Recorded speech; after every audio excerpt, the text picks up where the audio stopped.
came with the house. I did not plant those. More strawberries. I've picked most of these now. I don't know. They'll probably give us another flush later, but none right now. More strawberries. That's to keep the chickens out of here. I have them for all the flower beds. These are some walking onions. So they make these bulbils at the top. You see, it's like a whole new plant trying to grow on the top. And they'll flop over so they can walk. We got a currant here that's in a pot that needs to actually be planted somewhere. And under it, some really good, this is like a really good mint. Oregano and more mint. And I tried really hard to grow some seed poppies here. I got some seed from a friend down the road. And the slugs ate every little seedling that came up. So that's just sort of a weed bed. More oregano. Sage.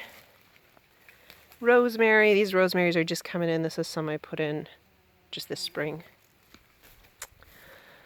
Oh, and then another stretch of weeds. Weeds, weeds, weeds. Yay, weeds. And then this is my overflow tomatoes.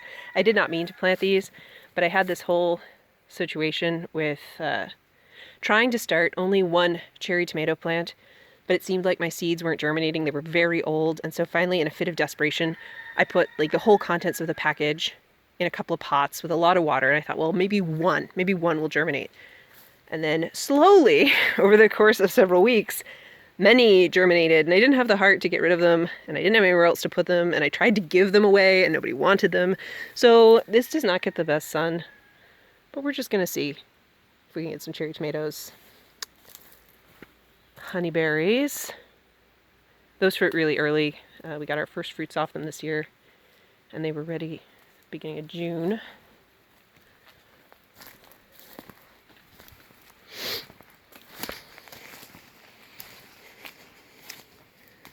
We got the dirt pile and the compost bin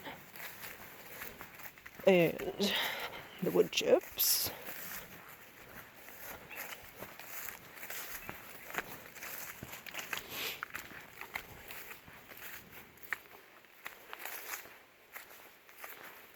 And these are Ozette potatoes, also volunteers. They are a variety that was temporarily thought to be native to the area, but they figured out that actually they were brought by Spanish sailors and traded with the Ozette tribe and were just allowed to naturalize in the area, so they like it here. So they just thrive like this, and we let them. Onions, these are multiplier onions, so if you look down at the bottom of them, they're making these clumps. See, there's like 1, 2, 3, 4, 5, 6 onions in there when you pull it up. This one has more, but smaller. And more vining beans there in the back. And lots more chenopodium. And some more volunteer potatoes. There's a volunteer Jerusalem artichoke. We got a lot of volunteer stuff here. It all volunteers. More onions. More beans.